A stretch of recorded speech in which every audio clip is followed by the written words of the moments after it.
in the knife world, there's a lot of different sorts of knife makers. I'm going to break these down into two categories for sake of our discussion today. We have the amateur knife maker, who usually aspires to get to the next level, which is the custom knife maker. And we're going to talk about those two today. Because if you're passionate about knives like I am, you're in the right place. So let's read about knives. How you doing? I'm Reed. Welcome to Read About Knives. I'm here with my co-host, always lovely and wonderful Golda. Golda, you gonna say hi? There she is. How you doing, Golda? You're a pretty girl. Yeah, I bet that tastes good. Anyway, let's get back to work, Golda. Is it okay if I start doing the video? All right. So, as I said, we're going to talk about two different types of makers. We've got the amateur maker or the home knife maker, and then we have the custom maker. And most amateur homemakers, unless they're making knives just to use and they're actually making tools for themselves, they're always going to stay there, but they're not really concerned with the looks or anything else. They just want something that's going to cut. I get that. I'm talking about the amateur knife maker who's interested about knives. He's passionate about them. He likes knives. So he gets himself a piece of steel. Maybe he'll find an old lawnmower blade or something along those lines and say, hey, I'm going to make a knife out of this. So they take the knife and they go home. They've got it in a vise. You know, yeah, a different kind of vise. We're talking about the thing that bolts down to the table that you screw in there and it holds it down real tight. So we have the vise, and they've got a file. Maybe they've got a whizzer, one of them spinning cutoff tools, maybe files, hammers, drills, a bench grinder, and that's how they're going to make their knife. And that's a great place to start because you don't have a whole lot of money invested. You might be surprised how much you can really do with tools you already have, and they're going to get started making knives. And the first one may end up looking something like this thing. We've talked about it before, you know, and it's kind of crude. Maybe it got thrown into a charcoal forge to get it hot, and they beat on it some and think they did a heat treat. Sometimes it works, sometimes it doesn't, sometimes it's too hard. They haven't developed that skill set yet, just like all the skill sets they need to develop. Or as they advance more, or they get a bit more into it, they decide they got a piece of whitetail antler and an old file, and they start working on it and cutting it, and they just put it together this way. And this is their first homemade knife. Yeah, I guess theoretically it's custom because they did it from scratch and it's a custom knife. But in most cases, this is not to the quality level they want. Now, when I was a kid, I loved cars. I still love cars. I'm still into it. I wish I could afford to get into hot rodding again, but that's just the greatest way to make a small fortune in custom cars is to start with a really large custom because they just cost you money. Anyway, we used to go, I was into cars even when I was a kid, and we used to go to the Jupiter store, which was like a 5 and dime store. To give you an idea how old I am with that, because Jupiter stores ultimately got bought up by Kresge, and Kresge turned Kresge stores into Kmart, and Kmart's pretty much gone now. So that goes back a long way.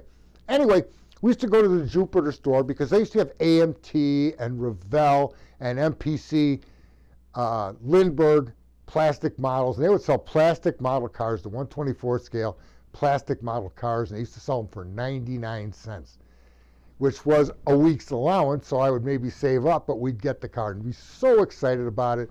And a tube of model glue. This is back in the day before people figured out that you could snort the stuff and get high. So we could buy model glue. I think it was 59 cents for a tube of model glue. And we would go home and rush home and put it together. And you'd open up the box and you twist off all the parts and you kind of follow the instructions, but you know, instructions are only for people who don't know what they're doing. And we glued the car together, and we were such a big hurry to get that finished up. We didn't let the glue dry. Pieces were crooked. There'd be big blobs where the glue ran down the side of the car. But we were done, and we were proud of it, and it was a lot of fun to build. And we'd play cars with them, and it was cool. Then you get a little bit more advanced, and you say, hey, you know what? I'm tired of it. Every car I have to play with, every one of these cars we have is white, unless we happen to find a kit that was molded in blue or it was molded in yellow, and that was it. The thing was, everything on the car was the same color. So we'd buy a little jar of Texas painting enamel. Those jars were, I think, 19 cents. You'd buy a couple of the colors and you'd brush paint the car. And it looked like it was brush painted, but man, that was cool. It looked great. As time went on, as I knew more, I advanced. As my skills got better, I would advance and I would get more into it. Let me show you something just to give you an idea where the change and transition comes up. This is, I believe, a 1936 Plymouth kit that I built as I got older and got back into it after many years. And I started to do it, and I wanted to do it right. So I made an awful lot of kits, modern kits, and I would paint them, and I would do the detailing as much as I could with it, and start to get into chrome and all the other stuff to do to the kit, and the better it would look. But I really quickly got bored with plain cars that I made just to look new. And I started to apply a story to the kits I would build. And this kit was one I built that I had envisioned as a barn find.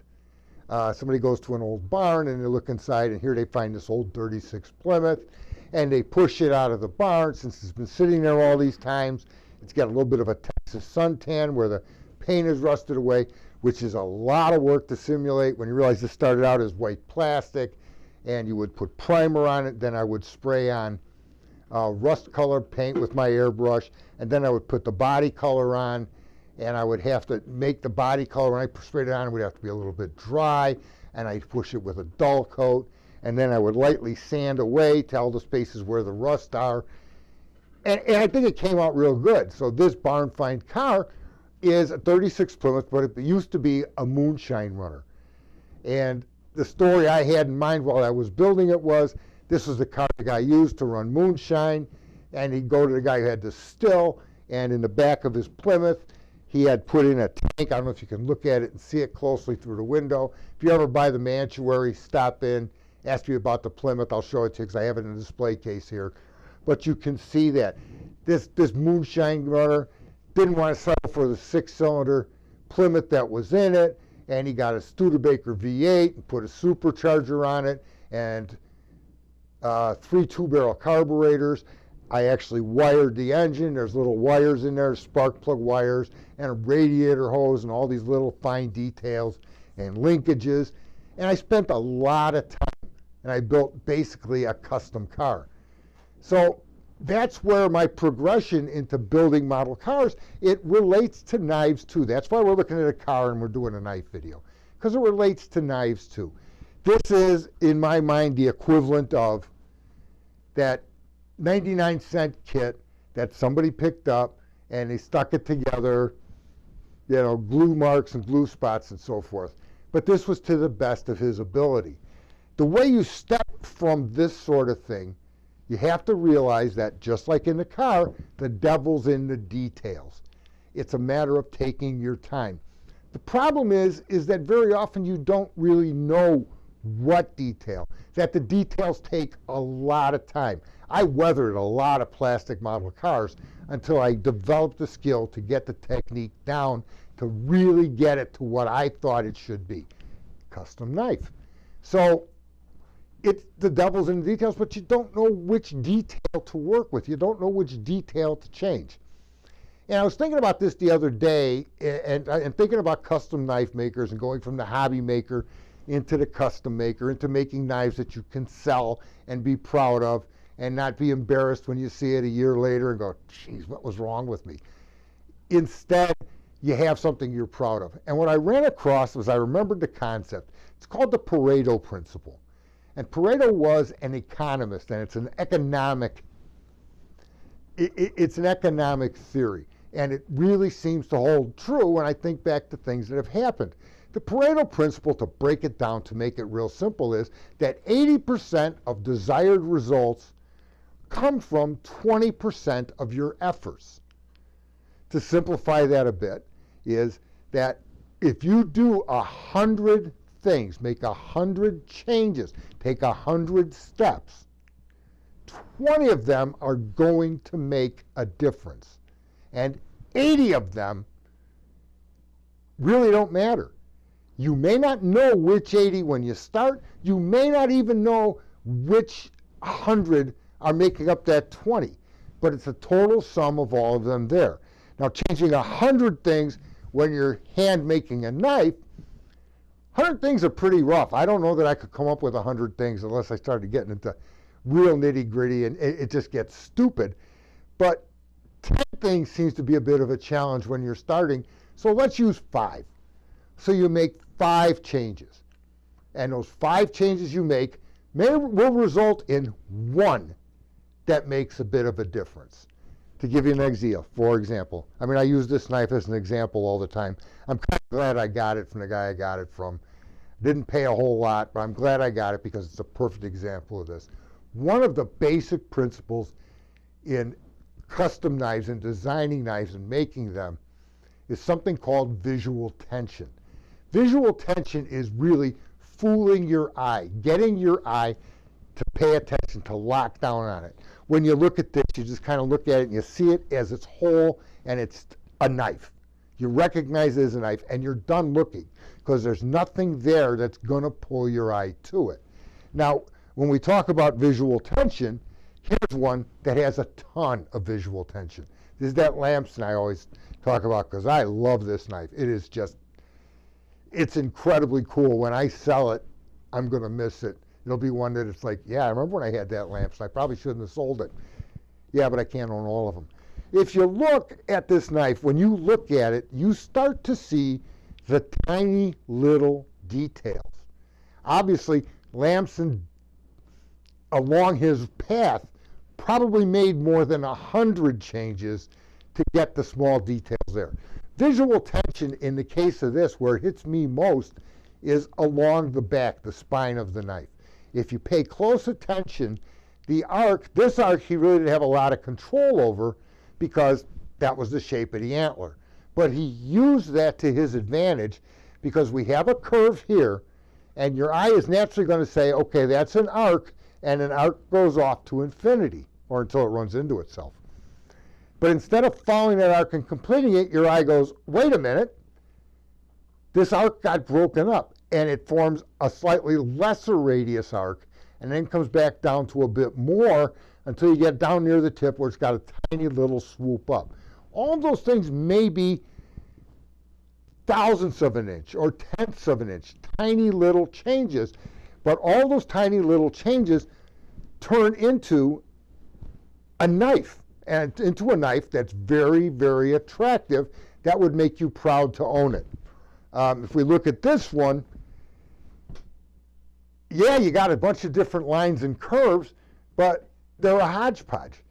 There's no form to them. You'll say, yeah, well, there's a line here and a line here, and this is straight, and this line is down here, but they don't find anything in your eye that's necessarily attractive. So it's very important to pay attention in design.